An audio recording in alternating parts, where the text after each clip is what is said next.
Twitter पुत्र। वो इसलिए कहा कि मुलायम सिंह यादव आंदोलन के पर्यायवाची थे। जहाँ कहीं भी कोई घटना होती थी तो वो दौरा करते थे। अखिलेश यादव केवल घर में बैठ के ट्वीट कर देते हैं और उस ट्वीट पर आप लोग अपने अपनी चैनल लेकर के हम लोगों से उत्तर पूछते हैं। सर कि 2024 में चुनाव को लेकर सैफई और गांधी परिवार की सीटों पर लड़ने वालों के लिए क्या रणनीति तय की गई है? रणनीति, जो फौजें शांति काल में पसीना बहा लेती हैं उन्हें युद्ध के काल में खून बहाने की आवश्यकता नहीं पड़ती है। गांधी परिवार से लड़ रहे हों हम या सैफई परिवार से लड़ रहे हों या बहुत आसान सीटों पर जो लोग लड़ रहे हैं, केंद्र सरकार की कल्याणकारी योजनाओं को लाभार्थियों तक पहुंचाना, उनको याद दिलाना, उत्तर प्रदेश की योजनाओं को बताना, उत्तर प्रदेश की कानून व्यवस्था की तुलनात्मक स्थिति सपा और बसपा की सरकारों की तुलना में बताना और बूथ अध्यक्ष से राष्ट्रीय अध्यक्ष ने सेवा ही संगठन की तर्ज पर परिश्रम की पराकाष्ठा से जो पसीना बहाया है उससे निश्चित तौर से 370 बीजेपी और अब की बार 400 पार जो है एनडीए जीत करके आएगी। मंत्री, चुनाव की तारीखें करीब आ गई लेकिन समाजवादी की तरफ पार्टी की तरफ से अभी तक प्रत्याशी घोषित नहीं किए गए। इस समय भारत की राजनीति में 3 शब्द बहुत तेज़ी के साथ लोगों के जहन में हैं: भय, भगदड़ और भ्रम। तो जो लोग प्रधानमंत्री बनने के सपने देख रहे थे, 6 महीने पहले विभिन्न सूबों के मुख्यमंत्रियों को बुके दे रहे थे, ऐसे तमाम लोग जो है एनडीए में शामिल हो गए हैं और एक सज्जन तो वहीं पर तेलंगाना में ही निपट गए हैं जो प्रधानमंत्री का सपना। ऐसे लोग प्रधानमंत्री का सपना मोदी जी की तुलना में देख रहे थे जिनके चुनाव चिन्ह को देश की जनता नहीं जानती है। दूसरी बात यह है कि नेवी की जहाज़ की एक परंपरा है, कानून नहीं है कि ये जहाज़ झुकता है तो कप्तान भागता नहीं है। पंडित मुल्ला इसी परंपरा को निभाने के लिए खुखरी से कूदे नहीं और जल समाधि ले ली, लेकिन राजनीतिक जहाज़ों के कप्तान लोग आजकल भाग रहे हैं और एनडीए में शामिल हो रहे हैं। ये मोदी जी की लोकप्रियता की निशानी है। दूसरा, इंडी जो है, चचा चाणक्य ने बहुत साल पहले कहा था कि यदि कोई राजा बहुत लोकप्रिय होगा जैसे नरेंद्र मोदी जी हैं तो हमारे दुश्मन का दुश्मन हमारा दोस्त के सिद्धांत पर दुर्लभ संधि और दुर्लभ गठबंधन हुआ करेंगे। ऐसा ही एक गठबंधन नेतृत्वहीन, सिद्धांत विहीन, अवसरवादिता का हो रहा है। एक दूसरे को गाली देने वाले लोग गठबंधन कर रहे हैं। इंडी से इसलिए यूपी में, मैं यूपी की बात करूंगा, इसलिए नहीं, हमें डर लग रहा है कि 2019 में सपा बसपा के गठबंधन के बावजूद कन्नौज लोकसभा जीत गई, जब बहन कुमारी मायावती, जिनको अपना वोट ट्रांसफ़र करने की क्षमता 2019 में थी, और समाजवादी पार्टी के लोगों का उनकी पीठ पर हाथ था वोट डलवाने के लिए, तो ऐसा 1.5 लाख वोट लेने के बावजूद भी डिम्पल यादव कन्नौज से हारी। 2.25 लाख वोट आसपास फिरोजाबाद में बीएसपी से लेने के बाद अक्षय यादव हारे और 1.5-2 लाख वोट बदायूं में धर्मेंद्र यादव बसपा से लेने के बाद अपना चुनाव हारे। तो सैफई परिवार ने सपा बसपा के गठबंधन में टॉप 5 सीटों को चुना। इसको अंग्रेजी में पिक एंड चूज कहते हैं। एक साहब आजमगढ़ गए, एक फिरोजाबाद, एक कन्नौज, एक बदायूं और एक मैनपुरी।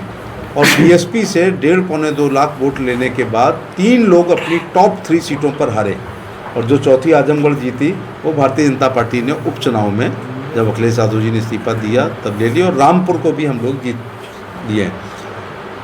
मैनपुरी सीट अजय है रही है अभी तक, लेकिन 94,000 से आदरणीय स्वर्गीय मुलायम सिंह यादव जी तब जीते जब बसपा ने उन्हें मिनिमम 1 लाख दिया होगा, तो वो 94,000 से जीते। अब एक तो बीएसपी का गठबंधन नहीं है उनके साथ, दूसरा सपा के पास मुलायम सिंह यादव जैसा कद्दावर नेता मैनपुरी के लिए नहीं है।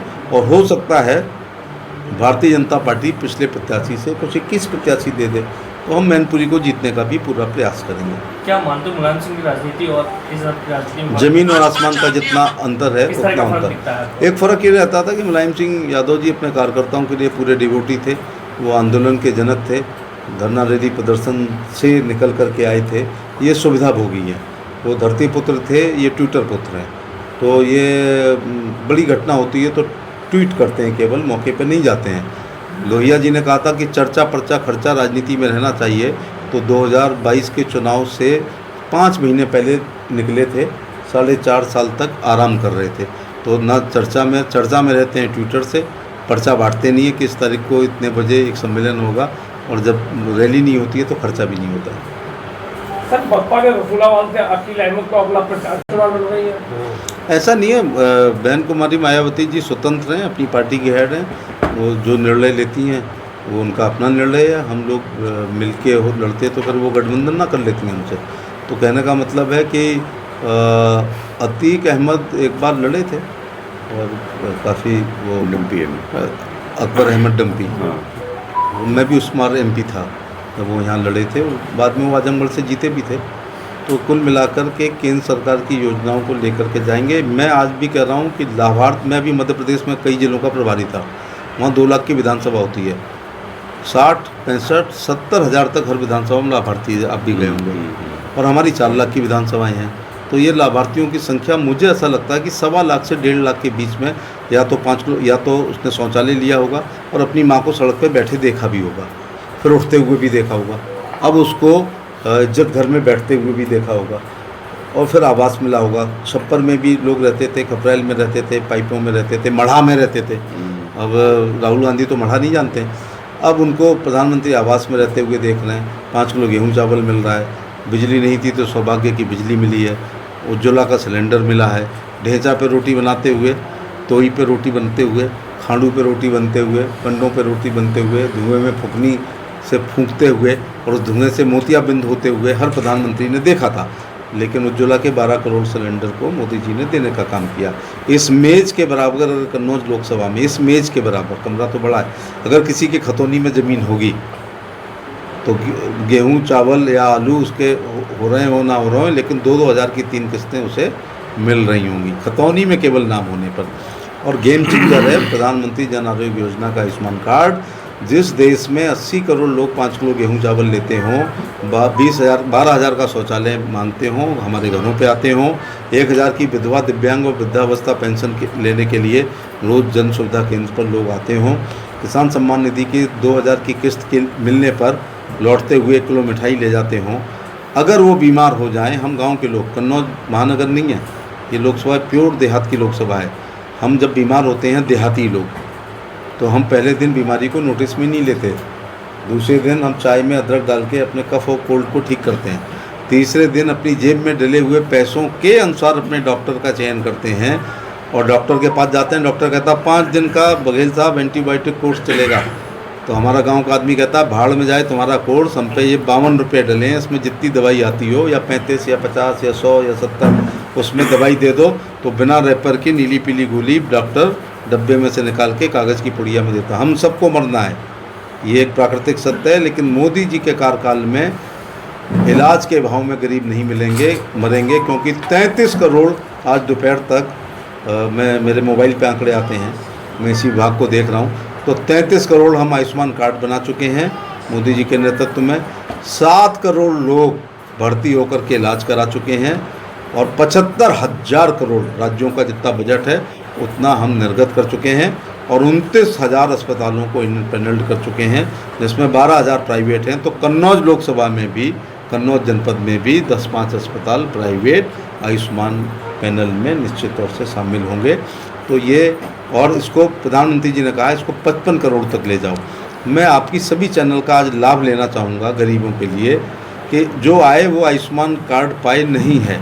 गरीबी के हमने 5 आधार रखे हैं, या तो 2011 की सामाजिक और आर्थिक जनगणना में उसका नाम हो, अथवा अंत्योदय कार्ड हो, अथवा ई लेबर कार्ड हो।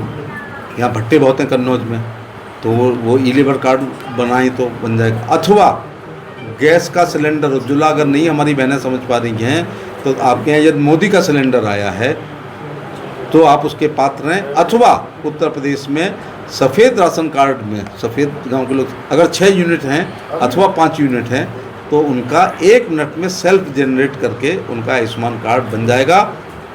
आयुष्मान कार्ड का मतलब, इसकी एक खूबसूरती है, विधवा पेंशन विधवा को मिलती है, दिव्यांग पेंशन केवल दिव्यांग को मिलती है, वृद्धावस्था वृद्ध को मिलती है, किसान सम्मान निधि केवल उसी किसान को मिलती है जिसको खतौनी है, उसके बच्चों को नहीं मिलती। लेकिन आयुष्मान कार्ड पूरे परिवार का बनता है। आयुष्मान का मतलब 5 लाख प्रति व्यक्ति पूरे परिवार की प्रति साल लोगों ने तो यहाँ तक कहा अगर 5 साल पूरे जीवन में मिलते तो भी हम मोदी जी का धन्यवाद देते। तो एक मैं बात आपसे कहना चाहूँगा हमारे भाजपा के लोगों से कि जैसे ही आप सुब्रत पाठक के लिए वोट मांगने जाएंगे तो बीएसपी समर्थक या सपा समर्थक एक बात कहेंगे जब उनको कुछ नहीं मिलेगा, क्या मोदी जी अपने जेब से दे रहे हैं। यहाँ मैं कहना चाहूँगा कि ये संवैधानिक नहीं है। परम पूज्य बोध सत्य भारत रत्न बाबा साहब भीमराव अंबेडकर द्वारा लिखित संविधान के किसी भी अनुच्छेद में ये नहीं लिखा है कि फंडामेंटल ड्यूटी केंद्र की थी शौचालय बनाना और इस्तेमाल करना फंडामेंटल राइट है। 5 किलो गेहूँ चावल देना फंडामेंटल ड्यूटी है और खाना आपका राइट है। या जो भी योजना है, किसान सम्मान निधि है, आयुष्मान कार्ड है, ई लेबर कार्ड है, अथवा मुद्रा योजना है, अथवा स्वनिधि योजना है, अथवा विश्वकर्मा योजना है। और कल सफाई कर्मचारी दलित और बैकवर्ड्स के लिए 1 लाख के लोन के लिए 1 लाख लोगों को लोन के लिए कहा। ये मैंडेटरी नहीं है, ये ऑब्लिगेटरी है। ये मोदी जी की आत्मा से निकली हुई योजना है। मुंशी प्रेमचंद की पूछ की रात एक कहानी को हम सब ने पढ़ा है। एसी में और डल्लपलोम में रहने वाले लोग उसे याद करके 90% नंबर ला सकते हैं, लेकिन उसके दर्द और मर्म को वही समझ सकता है जिसने पूछ की ठंडी रात एक पिछौरा में काटी हो। मोदी जी ने काटी है, इसलिए ये शौचालय बना, इसलिए आवास बने, इसलिए उज्ज्वला का सिलेंडर आया, इसलिए सौभाग्य की बिजली आई है, इसलिए आयुष्मान कार्ड आया, इसलिए किसान सम्मान निधि आई है, इसलिए स्वनिधि आई है, इसलिए मुद्रा योजना आई है। क्योंकि मोदी जी गरीबी से, और आज भी इस देश को के इतिहास में अगर किसी ने सबसे बड़ा झूठ बोला है और गलत आश्वासन दिया है, गरीबों को ठगा है, उसका नाम श्रीमती इंदिरा गांधी है। जब मैं 13 साल का था तो मैंने एक नारा सुना था, गरीबी हटाओ, मेरा पूरा गांव गरीब। गांव के लोगों ने ठंड में तापते हुए घाने पे एक पंचायत करी कि यार केवल गाय बछड़ा पे मोहर लगा देंगे तो गांव की गरीबी गरीबों की दूर हो जाएगी। अगर गरीबी दूर हो गई थी तो ये 80 करोड़ हमें विरासत में मोदी जी को कौन मिले हैं जो 5 किलो गेहूँ चावल ले रहे हैं, मात्र 12,000 का शौचालय ले रहे हैं, 2.5 लाख का प्रधानमंत्री आवास ले रहे हैं और 1,000 की पेंशन विधवा की आती है, उसके 3 दिन पहले से बहू पैर दबाना शुरू कर देती है। ऐसा होता है। एक महिला ने मेरे से कहा कि रुक के जाओ जरा, रुक नहीं पड़ेगा। आरती उतारने लगी, क्या हो गया, मेरा मकान बनाया। तो क्या हो गया भाई, बड़ा काम है। तो कहने लगी मैं बाहर छप्पर में सोती थी, डर लगता था रात में कपड़े ऊपर तो नीचे ना हो जाएं और कोई शराबी ना निकले, कोई गलत काम ना कर दे। जब से मोदी जी ने मुझे प्रधानमंत्री आवास बनाया है, मैं कुंडी बंद करके झिक के सोती हूँ। ये हमारा लोकल वर्ड है, झिक के सोना, इसको साउंड स्लीप कहते हैं। तो साहब ये फ़र्क पड़ा या नहीं पड़ा? अगर ये 5 करोड़ मकान बने हैं तो 1,000-2,000 कन्नौज में भी आए होंगे। 12 करोड़ गैस के सिलेंडर गए हैं तो 10-12 हज़ार यहाँ भी आए होंगे। 4 करोड़ आवास बने शौचालय तो 4-10 हज़ार यहाँ भी आए होंगे। 80 करोड़ गेहूँ चावल ले रहे हैं तो 10-20 हज़ार यहाँ भी ले रहे होंगे। स्वनिधि में 1 करोड़ ने लोन लिया है तो यहाँ की नगर पंचायत नगर पालिका परिषद में भी कुछ लोगों ने, अंडे वाले ने, केले वाले ने, ठेले वाले ने, पास्ता वाले ने, पिज़्ज़ा वाले ने, बर्गर वाले ने, चाउमीन वाले ने, मोमोज वाले ने, रेवड़ी वाले ने, गजक वाले ने, यहाँ भी स्वनिधि से पैसे लेकर के अपने परिवार को गुजारा। चावल तो मोदी जी के होंगे, उसमें रोटी हो सकती है और किसी की हो, लेकिन चावल तो मोदी जी के होंगे। तो मुंह खाए तो आंखें झुकना चाहिए, मुंह खाए तो आंखें झुकना चाहिए। क्योंकि मैं उस पॉइंट पे आऊँगा, ये मैंडेटरी नहीं है। ये संविधान में लिखी हुई योजना होती तो नेहरू जी ने, इंदिरा जी ने, लाल बहादुर शास्त्री जी ने, मोरारजी भाई ने, चरण सिंह जी ने, वीपी सिंह जी ने, चंद्रशेखर जी ने, देवगौड़ा साहब ने, गुजराल साहब ने, मनमोहन सिंह जी ने बड़ी गलती करी है क्योंकि संविधान का पालन नहीं किया है। ये ऑब्लिगेटरी योजना है। और मेरा तो दिमाग, ये इंडी के लोगों को कहना चाहूँगा, गांव के लोगों को कम राजनीतिक मत समझना। 10-12 दिन पहले ठंड में तापते हुए गाने पे मैं खड़ा था। बड़ा सेकुलर होता है गाना, वाल्मीकि से लेकर ब्राह्मण तक उसमें तापते हैं। मालूम क्या कह रहे, अरे वकील साहब काय को चिंता कर रहे हो, जे ये कह रहे तो हम गाँव वाले एक है। हमें कालिदास समझ रहे हैं ये इंडी के लोग। हम जिस पेड़ पे बैठ के 5 किलो गेहूँ चावल खा रहे हैं, जिस पेड़ पर बैठ करके उसका फल हम आवास के रूप में, शौचालय के रूप में, इंटरव्यू ख़त्म होने के फ़ायदे के रूप में, अथवा किसान सम्मान निधि, आयुष्मान में ले रहे हैं, तो हम पेड़ को काट देंगे। हमें कालिदास समझ रखा है क्या? बल्कि एक ने कहा मोदी गोद का बच्चा है और राहुल पेट का बच्चा है। तो हम गोद के बच्चे को नहीं फेंकेंगे और पेट की बच्चे से उम्मीद नहीं करेंगे। जो सुविधा मिल रही है ये मिलती रहेंगी, हमारा इसी में गरीबी है। इसमें जब ये देश अपनी आज़ादी के 100 साल मनाएगा ना, ये विकसित राष्ट्र होगा, नंबर 1 इकनॉमी होगी, ये सुपर पावर होगा। और जैसे मुझे आज याद है कि अमेरिका के राष्ट्रपति मैंने रटे नहीं हैं। ये हम पे प्रेशर था कि George Washington, Eisenhower, John F Kennedy, Reagan साहब, बड़े बोस, छोटे बोस, बराक ओबामा, बाइडेन साहब, जिमी कॉर्टर साहब, और अपने याद नहीं है लोगों को कि प्रथम राष्ट्रपति राजेंद्र प्रसाद, दूसरे हमारे राधा कृष्णन, तीसरे जाकिर हुसैन साहब, चौथे बीबी गिरी। मैं तो भाई में पढ़ा लिखा हूँ थोड़ा सा। यही हाल होगा कि भारत के प्रधानमंत्री को दुनिया के बच्चे जानेंगे, क्योंकि हम सुपर पावर बनेंगे, नंबर 1 इकोनॉमी बनेंगे। मोदी जी ने 11 से 5 पे ला दिया है, इस बार आप मदद कर देंगे तो 3 पर आ जाएंगे। और अब ये जादूगरों का देश नहीं कहलाएगा, ये काला जादू का नहीं कहलाएगा, ये सांप और नेवले का नहीं कहलाएगा, ये गंडे और ताबीज़ का नहीं कहलाएगा, ये सुपर पावर। और उसकी नींव मोदी जी ने 10 साल में रख दी है। मेरा हाथ जोड़ के देशवासियों से केवल एक निवेदन है कि अब दलगत राजनीति छोड़ो। भारत जब विकसित राष्ट्र के रास्ते पे चल पड़ा है तो उसमें सब लोग मदद करो और भारत का नाम रोशन। नौकरियों के लिए क्या कहना चाहेंगे? नौकरियां, लोग नौकरियां मांग रहे हैं। जी, नौकरियों के लिए मैं बहुत अच्छा कहना चाहूँगा कि गवर्नमेंट जॉब ही सब कुछ नहीं होता है। जैसे मुद्रा योजना में मैंने अभी बहुत डिटेल में बताया कि करोड़ लोगों ने अपना रोज़गार चलाया है, स्वनिधि योजना से चला रहे हैं। मोदी जी ने 10 लाख नौकरी का वादा किया था। बहुत अच्छा पॉइंट आपने पूछा है। 10 लाख नौकरी का वादा किया था। हर महीने हम जाते हैं 70-80 हज़ार अपॉइंटमेंट लेटर बांटते हैं।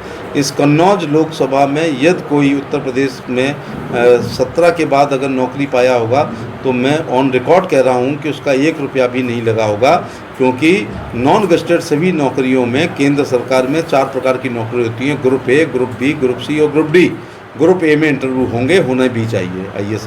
ग्रुप बी के केवल गस्टेड लोगों के इंटरव्यू होंगे, नॉन गस्टेड के नहीं होंगे। इस कन्नौज जिले में गस्टेड की संख्या 100 से ऊपर नहीं होगी और नॉन गस्टेड 2-4 हज़ार होंगे। कलेक्टर एक होता है, पटवारी बहुत ज़्यादा होते हैं। कहने का मतलब है भाजपा शासित राज्यों में यहाँ पर काखा गागा कहलाता है। का में इंटरव्यू होगा, खा में गस्टेड के होंगे। जिनको गस्टेड नहीं समझ में आ रहा, केवल राजपत्रित अधिकारियों के इंटरव्यू होंगे, अराजपत्रित अधिकारियों के पूरे दिल्ली की नौकरी में। और भाजपा शासित जो भी 15-20 राज्य हैं उनमें इंटरव्यू नहीं होंगे।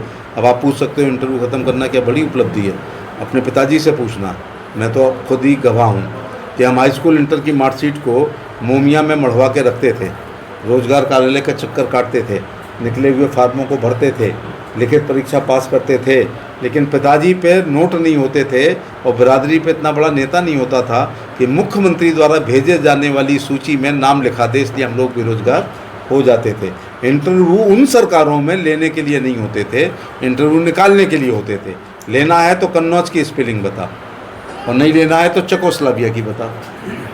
चेकोस्लोवाकिया की बता के भी बच्चे नहीं सिलेक्ट होते थे। इसलिए अब जिस बच्चे ने पुलिस की भर्ती में फार्म भरेगा या लेखपाल पे भरेगा या परिवहन में, सिंचाई में, PWD में, इरीगेशन में, शिक्षा में, वो कृपया OMR सीट से उसका आंसर होगा। क्वेश्चन नंबर 1 4 आंसर, सही टिक करोगे तो पूरा नंबर, गलत करोगे तो 0, पूरा 0, पूरा 0 ये चलेगा। अब कोई भी एक भी नंबर ना बढ़ा सकता है ना घटा सकता है। इसलिए नेताओं के चक्कर काटने नौकरी के मामले में ना करिएगा, क्योंकि आपका बच्चा आ रहा है तो कोई रोक नहीं पाएगा और नहीं आ रहा है तो कोई। रामनाथ कोविंद जी की जांच समिति में अध्यक्षता की बनी समिति में एक रिपोर्ट सौंपी गई है वन नेशन वन इलेक्शन को लेकर, इस पर क्या कहेंगे? मैं इसमें ये कहना चाहूँगा कि प्रधानमंत्री जी की सोच का स्वागत करिएगा कि one nation one ration card हो गया है। अब आपका बच्चा अगर कोई राशन कार्ड सूरत में है या बड़ौदा में है या नोएडा में है तो अनाज लिफ्ट कर सकता है। तो one nation one ration, one nation one grid, one nation one Ayushman card, तो वन नेशन वन इलेक्शन भी अच्छी बात है। क्योंकि जब देखो आचार संहिता, अब हमारे ऊपर गर्दा, आज मैं यहाँ आया हूँ, अब मैं सोचा था आचार संहिता से पहले केंद्र की योजनाएं या राज्य की योजनाएं या मेरी सांसद निधि या विधायक निधि या नगर निगम या ADA की भूमि पूजन करें अथवा लोकार्पण करें। अब आचार संहिता कभी लोकसभा के, कभी राज्यसभा के, कभी विधानसभा के, कभी विधान परिषद के, कभी भूमि विकास के, कभी कोऑपरेटिव बैंक के, कभी नगर पंचायत के, कभी नगर पालिका परिषद के, कभी नगर निगम के, कभी जिला पंचायत के, कभी जिला BDC के प्रधान के, जिला पंचायत सदस्य के चुनाव ही होते रहते हैं। इसलिए एक बार इलेक्शन को पार करो और 5 साल फिर विकास में लग जाओ। तो मैं तो इसका प्रबल समर्थक हूँ। और वन नेशन वन के चक्कर में वन नेशन वन ग्रिड हो गई है, one nation one ration card हो गया है, one nation one Ayushman card हो गया, वन नेशन वन टैक्सेशन हो गया है, GST। इसलिए वन नेशन वन इलेक्शन भी हो जाए तो अच्छा है। CAA को लेकर केंद्रीय गृह मंत्री ने स्पष्ट कहा कि ये कानून नागरिकता छीनने वाला नहीं है, देने वाला है, लेकिन फिर भी कुछ लोग कह रहे हैं कि इससे मुसलमानों को खतरा है। मुसलमान वोटों की तुष्टीकरण के लिए सो कॉल सेकुलर पार्टियां उनका ध्रुवीकरण और तुष्टीकरण करने के लिए केवल इस प्रकार के बयान दे करके उनको खुश कर रहे हैं। ऐसा खुश करके वो भारत की एकता, अखंडता, भाईचारा और सद्भाव को तोड़ने का काम कर रहे हैं। हमने अपने पुरखों को, जो पाकिस्तान, बांग्लादेश और अफगानिस्तान में हमारी 6 माइनॉरिटी थी, उनको सम्मान देने का काम किया। मैं बहुत बहुत प्रधानमंत्री और गृह मंत्री का धन्यवाद देना चाहूँगा। मंत्री जी, हिटलर शासन 10 साल रहा था। 2014 में जैसे जनता ने उत्तर प्रदेश में भाजपा की सरकार बनाई थी, वैसे ही 24 में उनको हटाएगी।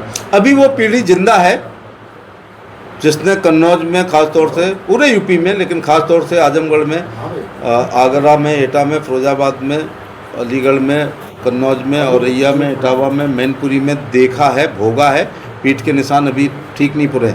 बच्चा जब तक अखिलेश यादव की सरकार में स्कूल से घर नहीं आ जाता था, माँ दरवाजे पर खड़ी रहती थी कि उसकी पकड़ तो नहीं हो गई। व्यापारी अपनी दुकान बंद करके रोज के समय से अगर आधा घंटा नियत समय से लेट हो जाता था तो पत्नी सोचती थी थैला तो नहीं छिन गया, गोली तो नहीं लग गई। और रात में किसान जो है खेतों में पानी लगाना बंद कर दिया था। खाली प्लॉटों पर लोगों ने अपनी बाउंड्री बनानी शुरू कर दी थी। इसके अलावा बच्ची जब यहाँ से कन्नौज से लखनऊ जाती थी तो गार्जियन 10 बार पूछता था अब कहाँ पहुँची, अब कहाँ पहुँची, अब कहाँ पहुँची। लास्ट में कहता था जब हॉस्टल में घुस जाए तो बता देना मम्मी पहुँच गई। आज कोई गार्जियन चिंता नहीं करता है क्योंकि लॉ एंड ऑर्डर का ये स्वर्ण युग है। इसलिए उनके मुँह से बातें अच्छी नहीं लग रही हैं, हिटलर वाली बातें।